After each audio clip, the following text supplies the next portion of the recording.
ഈശോ മിശിഹായ്ക്ക് സ്തുതിയായിരിക്കട്ടെ. ഈശോയിൽ ഏറ്റവും സ്നേഹം നിറഞ്ഞവരെ, ഇന്നൊരു പ്രഭാതം ദൈവം തന്നതിന് നമുക്ക് നന്ദി പറയാം. തമ്പുരാൻ്റെ കൃപയാൽ ഞാൻ നിങ്ങളോട് സംസാരിക്കുന്നത് പരിശുദ്ധാത്മാവിനെ കുറിച്ചിട്ടാണ്. ഇനി ഞാൻ നിങ്ങളോട് സംസാരിക്കാൻ ആഗ്രഹിക്കുന്നത്, പരിശുദ്ധാത്മാവിന് നിങ്ങൾക്ക് ലഭിക്കാത്തവരാണെങ്കിൽ ആ പരിശുദ്ധാത്മാവിനെ നേടിയെടുക്കാൻ നിങ്ങൾ ആഗ്രഹിക്കുന്നുണ്ടെങ്കിൽ നമ്മൾ എന്തൊക്കെ ചെയ്യണം എന്നുള്ളതാണ് കേട്ടോ. എൻ്റെ അനുഭവത്തിൽ നിന്നാണ് ഞാൻ പറയുന്നത്. എനിക്ക് പരിശുദ്ധാത്മാവിനെ ലഭിച്ചു. പക്ഷേ ആ പരിശുദ്ധാത്മാവിനെ ലഭിച്ചെങ്കിലും ഈ പരിശുദ്ധാത്മാവിനെ നമ്മൾ എന്ത് ചെയ്യണം?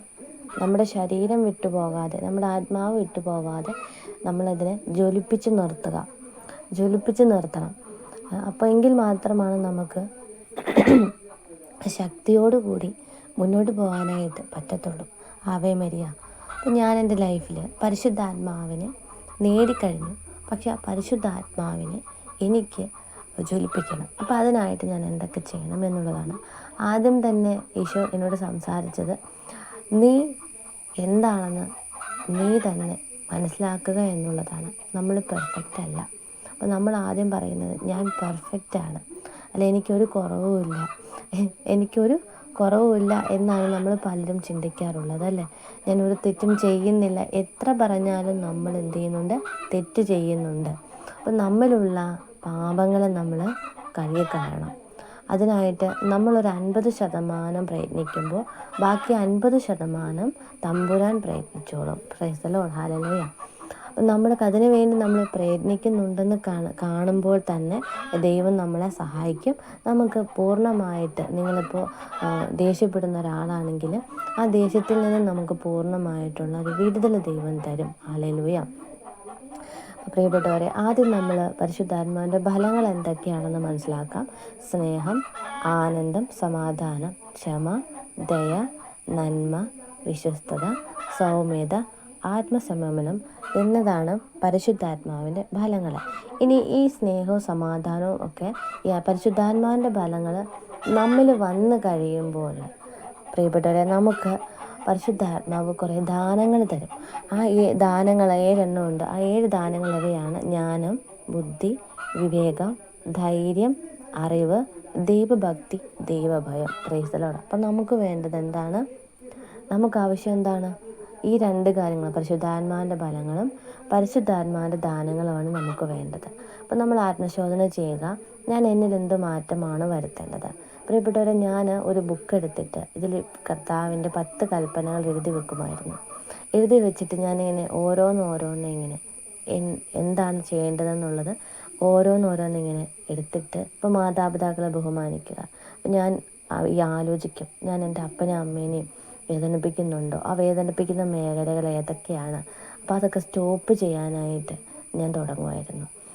അതുപോലെ നമ്മൾ യേശു കർത്താവിൻ്റെ പൂർണ്ണ ഹൃദയത്തോടെ ഏകദൈവമായിട്ട് സ്വീകരിക്കണം. അപ്പോൾ നമ്മൾ മറ്റ് പല വിഗ്രഹങ്ങളെയൊക്കെ വണങ്ങുന്നവരാണെങ്കിൽ ആ കൂട്ടത്തിൽ യേശുവിനെ ആരാധിക്കുന്നവരും ഉണ്ടാവും. അപ്പോൾ ഇവിടെയൊക്കെ നമുക്ക് കുറേ തെറ്റുപറ്റുന്നത്. ആദ്യം ദൈവത്തിന് 1-ാം സ്ഥാനം കൊടുത്തില്ല എന്നുണ്ടെങ്കിൽ എല്ലാം താളം തെറ്റിപ്പോവും. അപ്പോൾ അതുകൊണ്ട് തന്നെ ഞാൻ എന്ത് ചെയ്യുന്നത് വെച്ചാൽ, ഞാൻ യേശുവിനെ മാറ്റി നിർത്തപ്പെടുന്ന മേഖലകളെല്ലാം തന്നെ തള്ളിക്കളഞ്ഞിട്ട് കർത്താവിന് 1-ാം സ്ഥാനം കൊടുക്കുകയും പിന്നീട് ബാക്കിയുള്ള നിയമങ്ങളെയൊക്കെ ഞാൻ എന്ത് ചെയ്യുന്നു? എഴുതി വെച്ചിട്ട് അത് ആത്മശോധന ചെയ്ത് ഞാനത് പാലിക്കാനായിട്ട് തുടങ്ങി. അപ്പോൾ നിങ്ങൾ എന്ത് ചെയ്യണം? 10 കൽപ്പനകൾ എഴുതി വെച്ചിട്ട് ഈ 10 കൽപ്പനകളും നാം പാലിക്കുന്നുണ്ടോ എന്ന് നോക്കുക എന്നുള്ളതാണ്. ഇനി നമ്മൾ ചെയ്യേണ്ടത്, നമ്മിൽ തന്നെയുള്ള ഒരുപാട് കാര്യങ്ങളുണ്ട്. നമുക്കറിയാം, നമ്മൾ ദേഷ്യപ്പെടുന്നവരാണ്, അതുപോലെ തന്നെ കുറ്റപ്പെടുത്തുന്നവരാണ്, കുറ്റം പറയുന്നവരാണ്, അതുപോലെ തന്നെ മറ്റുള്ളവരെ പരിഹസിക്കുന്നുണ്ട്. മറ്റുള്ളവർക്ക് നല്ലത് കിട്ടുമ്പോൾ നമ്മൾ എന്ത് ചെയ്യുന്നു? നമ്മൾ അത് ഓർത്ത് അസൂയപ്പെടുന്നവരാണ്. അങ്ങനെ ഒരുപാട് തെറ്റുകൾ നമുക്കുണ്ട്.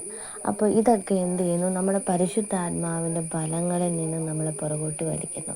അപ്പോൾ പരിശുദ്ധാത്മാവിനെ ജ്വലിക്കാൻ പറ്റത്തില്ല. ചുരുക്കി പറഞ്ഞാൽ, ഒരു ചെറിയ കണിക പാപം പോലും നമ്മുടെ ശരീരത്തിൽ അല്ലെങ്കിൽ നമ്മുടെ ആത്മാവിൽ ഉണ്ടാവാൻ പാടില്ല. അങ്ങനെ ഉണ്ടായാൽ തന്നെ നമുക്ക് പ്രാർത്ഥിക്കാനുള്ള ബുദ്ധിമുട്ട് അനുഭവപ്പെടുന്നുണ്ട്. പല വ്യക്തികളും പറയുന്നുണ്ട്, ജപമാല ചൊല്ലുമ്പോൾ വളരെ ബുദ്ധിമുട്ട്. പ്രിയപ്പെട്ടവർ, നമുക്ക് പ്രാർത്ഥിക്കുമ്പോൾ ബുദ്ധിമുട്ട് അനുഭവപ്പെടുന്നതിൻ്റെ ഒന്നാമത്തെ കാരണം, നമ്മൾ ഏതോ ഒരു ദുഷ്ടശക്തി അല്ലെങ്കിൽ നമ്മൾ ചെയ്ത പാപത്തിൻ്റെ ചെറിയൊരു കുഞ്ഞു തെറ്റ്, അല്ലെങ്കിൽ നമ്മൾ വാക്കുകൊണ്ട് ആരെങ്കിലും വേദനിപ്പിച്ചിട്ടുണ്ടെങ്കിൽ ആ ഒരു തെറ്റിൻ്റെ പ്രതിഫലമായിട്ട് വരാനായിട്ടാണ് നമുക്ക് എന്ത് പറ്റുന്നത്, ഈ ദുഷിച്ച ആത്മാവ് നമ്മളെ പ്രാർത്ഥനയിൽ നിന്നും ഇങ്ങനെ പുറകോട്ട് വലിച്ചുകൊണ്ടിരിക്കും. അതുകൊണ്ട് നിങ്ങൾ പരിശുദ്ധാത്മാവിൻ്റെ സ്നേഹവും ആനന്ദവും സമാധാനവും ക്ഷമയൊക്കെ നമ്മുടെ ലൈഫിലേക്ക് കടന്നു വരണമെന്നുണ്ടെങ്കിൽ നിങ്ങളിലുള്ള തെറ്റിനെ നിങ്ങൾ എന്ത് ചെയ്യണം, ഒരു നോട്ട്ബുക്ക് എടുത്തിട്ട് നിങ്ങൾ എഴുതി വെക്കണം. ഇനി നിങ്ങൾ ആരോടെങ്കിലും ക്ഷമിക്കാനുണ്ടോ, അവരെ നിങ്ങൾ എഴുതി വെക്കണം. എന്നിട്ട് നിങ്ങൾ എന്ത് ചെയ്യണം, നിങ്ങൾക്ക് നേരിട്ട് പോയി പറയാനുള്ള മടി ഉണ്ടാവില്ലേ, ചിലപ്പോൾ ചില വ്യക്തികൾ വെറുപ്പായിരിക്കും, വെറുപ്പും വിദ്വേഷമൊക്കെ ഉണ്ടാവും. അപ്പോൾ എന്ത് പാപമായിക്കൊള്ളട്ടെ അത് നമ്മൾ എന്ത് ചെയ്യുക, നമ്മളത് തിരുത്തുക, കർത്താവിൻ്റെ മുമ്പിലേക്ക് സമർപ്പിച്ചിട്ട് ഇനിമേൽ ഞാൻ പാപം ചെയ്യുന്നില്ല എന്നുള്ള ദൃഢനിശ്ചയം എടുക്കുക. പല വ്യക്തികളും നമുക്കറിയാം പള്ളിയിലൊക്കെ പോയി കുമ്പസാരിക്കുന്നവരാണ്, എന്നെ കേൾക്കുന്ന വ്യക്തികൾ പലരും കുമ്പസാരിക്കുന്നവരാണ്. പക്ഷെ നമ്മൾ ആ കുമ്പസാരം അവസാനിപ്പിച്ച് കഴിയുമ്പോൾ പ്രിയപ്പെട്ടവരെ, നിങ്ങൾ എന്ത് പാപമാണ് ഏറ്റുപറഞ്ഞത് ആ പാപം പിന്നീട് ആവർത്തിക്കരുത്. അഥവാ നിങ്ങൾ അബദ്ധവശാൽ അറിയാതെ ആവർത്തിച്ചാൽ പോലും ഓൺ ദ സ്പോട്ടിൽ യേശുവുമായിട്ട് നിങ്ങൾ സംസാരിച്ചിരിക്കുക, തമ്പുരാനോട് നിങ്ങൾ ക്ഷമ ചോദിക്കുക. അതിലും വലിയൊരു എളിമപ്പെടൽ, അല്ലെങ്കിൽ എളിമ എന്ന് പറയുന്ന പുണ്യത്തെക്കുറിച്ച് ഞാൻ നിങ്ങളോട് ഒരു നെക്സ്റ്റ് ടോക്കിൽ അതിനെക്കുറിച്ച് വിശദമായിട്ട് പറയും. നമുക്ക് എളിമയില്ലാതെ ഒരിക്കലും നമുക്ക് മുന്നോട്ട് പോകാൻ പറ്റത്തില്ല. അപ്പോൾ നിങ്ങൾ ഇന്ന് ചെയ്യേണ്ട കാര്യം എന്താണെന്ന് വെച്ച് കഴിഞ്ഞാൽ, ആത്മശോധന ചെയ്യുക. നമ്മിലുള്ള പാപങ്ങളെ എടുത്തു കളയാനായിട്ട് നിങ്ങൾ നോട്ട്ബുക്ക് എടുക്കുക. ആ നോട്ട്ബുക്കിൽ ഈ 10 നിയമങ്ങൾ, കർത്താവ് പറഞ്ഞ 10 നിയമങ്ങൾ എഴുതി വെക്കുക. അതുപോലെ നമ്മിലുള്ള വികാരങ്ങൾ നമ്മൾ എഴുതി വെക്കുക. ദേഷ്യം, വെറുപ്പ്, വിദ്വേഷം, അസൂയ, കോപം, മാത്സര്യം, ഭിന്നത, വിഭാഗീയത, വർഗീയത, ഇതൊക്കെ ബൈബിളിലുള്ള കാര്യങ്ങളാണ്. ഇതൊക്കെ ഇങ്ങനെ എഴുതി വെക്കുക. എല്ലാം നമ്മൾ ഒരുപാട് കാര്യങ്ങളുണ്ടാവും. നമ്മൾ കണ്ണുകൊണ്ട് കാണുന്നത്, ചെവി കൊണ്ട് കേൾക്കുന്നത്, നാവ് കൊണ്ട് സംസാരിക്കുന്ന കാര്യങ്ങളൊക്കെ എഴുതി വെച്ചിട്ട് നിങ്ങളെ തന്നെ എന്ത് ചെയ്യണം, ഇതെല്ലാം മാറ്റി നിങ്ങൾ പ്രയത്നിക്കണം, വെട്ടണം. ഈ തെറ്റുകളൊക്കെ നമ്മൾ കളഞ്ഞിട്ട് ഈ പരിശുദ്ധാത്മാവിന് സ്നേഹത്തിലേക്ക് വരണം. കേട്ടോ. അപ്പോൾ സ്നേഹത്തിലേക്ക് വരാനായിട്ട് നിങ്ങളെ ദൈവം സമൃദ്ധമായിട്ട് അനുഗ്രഹിക്കട്ടെ എന്ന് ഞാനും പ്രാർത്ഥിക്കുന്നു. നിങ്ങൾ പരിശ്രമിച്ചുകൊണ്ടേയിരിക്കുക. പരിശ്രമിക്കും തോറും തമ്പുരാൻ നമ്മളെ സഹായിക്കും കേട്ടോ, സഹായിക്കും. അപ്പം നമ്മുടെ പരിശ്രമമാണ് നമ്മളെ എന്ത് ചെയ്യുന്നത്, യേശുവിലെത്തിക്കുന്നത്.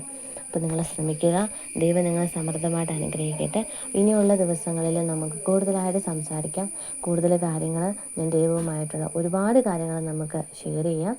നിങ്ങൾ പഠിക്കണം, പഠിച്ച് മുന്നോട്ടേക്ക് പോകണം. പരിശുദ്ധാത്മാവിനെ കിട്ടാനുള്ള തീക്ഷ്ണതയോടെ ആഗ്രഹത്തോടെ നിങ്ങൾ പ്രാർത്ഥിക്കണം. നമ്മൾ എത്ര ധ്യാനം കൂടിയാലും, നമ്മൾ പറയുന്നത് ധ്യാനം കൂടുമ്പോൾ പോലും നമുക്കറിയാം നമ്മൾ അനുദപിക്കാൻ നമുക്കൊരിക്കലും ഈശോയെ ഞാൻ ഈ തെറ്റ് ചെയ്യില്ല എന്നുള്ളൊരു പൂർണ്ണ ബോധ്യം കിട്ടാതെ ഒരിക്കലും നമുക്ക് പരിശുദ്ധാത്മാവിനെ കിട്ടത്തില്ല.